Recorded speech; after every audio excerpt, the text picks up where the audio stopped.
আমাদের খালেক আল্লাহ তাআলা ছাড়া বানানেওয়ালা আমাদের আর কেউ নেই। আল্লাহ তাআলা আমাদের মালিক, আল্লাহ তাআলা ছাড়া আমাদের মালিক আর কেউ নেই। আল্লাহ তাআলা আমাদের রাজ্জাক, আল্লাহ তাআলা ছাড়া আমাদের রিজিক দেনেওয়ালা আর কেউ নেই। আসমান জমিন সৃষ্টির 50,000 বছর আগে আল্লাহ তাআলা আমাদের তাকদীর রিজিক লিখে দিয়েছেন।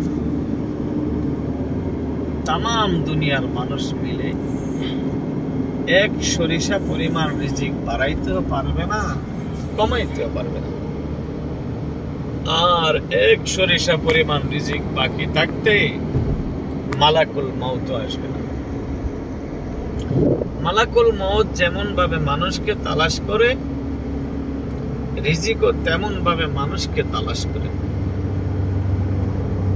এই জন্য কামায়ের মেহনত সকলের জন্য ফরজ নয়, ইমানের মেহনত সকলের জন্য ফরজে আইন।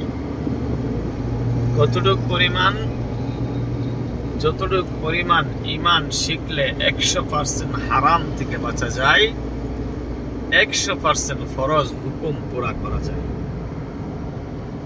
যেই ইমান আপনাকে হারাম থেকে বাঁচায় না, সেই ইমান আপনাকে জাহান্নামের আগুন থেকে বাঁচাইবে না। এই জন্য আল্লাহ তাআলার হুকুম মানলে, রাসূলুল্লাহ সাল্লাল্লাহু আলাইহি ওয়াসাল্লামের তরিকায় চললে দুনিয়াতেও শান্তি, আখিরাতেও শান্তি।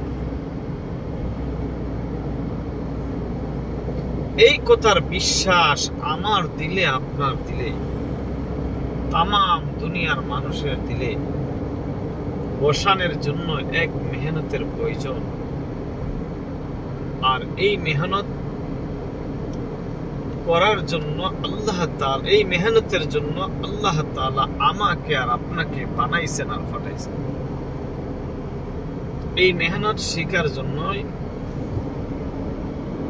3 চিল্লা 4 মাস সময় দিতে হবে। আর মৃত্যু পর্যন্ত এই দাওয়াতের কাজ করতে হবে। আমি ইনশাআল্লাহ 3 চিল্লা 4 মাস সময় দিয়ে এই কাজ শেখার জন্য প্রস্তুত আছি। আপনারা প্রস্তুত আছেন তো? ইনশাআল্লাহ আমরা প্রস্তুত আছি। আল্লাহ তাআলা আমাকে এবং আপনাদেরকে সকলকে কবুল করুন, আমিন। কয়েকটি গুণের উপরে মেহনত করিয়া দিনের উপরে চলা অতি সহজ। গুণগুলো হলো কালিমা, নামাজ,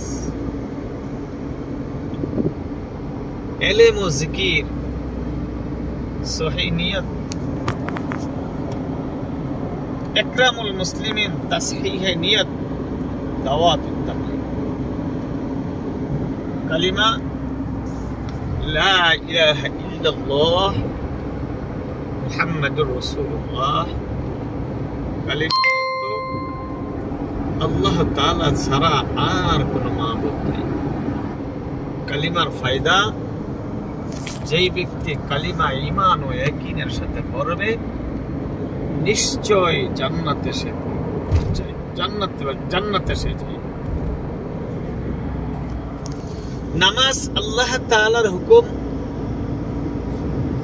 আল্লাহ রাব্বুল আলামিন নবী মুহাম্মদ সাল্লাল্লাহু আলাইহি সাল্লাম বলেন, নবী সাল্লাল্লাহু আলাইহি ওয়াসাল্লামকে বলেন, হে নবী, আমি আপনার বান্দার উপর 5 ওয়াক্ত নামাজ ফরজ করিয়াছি। যেই বান্দা ইয়াকিনের সাথে সময় মতে এই 5 ওয়াক্ত ফরজ নামাজ পড়বে, গোসল করে মানুষ নিচে, আমি আল্লাহ তাআলার জিম্মায় জান্নাত করাইব জন্না লেখ। আর যেই ব্যক্তি সময় মতো সঠিক সময় নামাজ আদায় করিবে না, তার প্রতি আমার কোনো ওয়াদা বা জিম্মা নেই। এরপরে হলো ইলম। যেই ব্যক্তি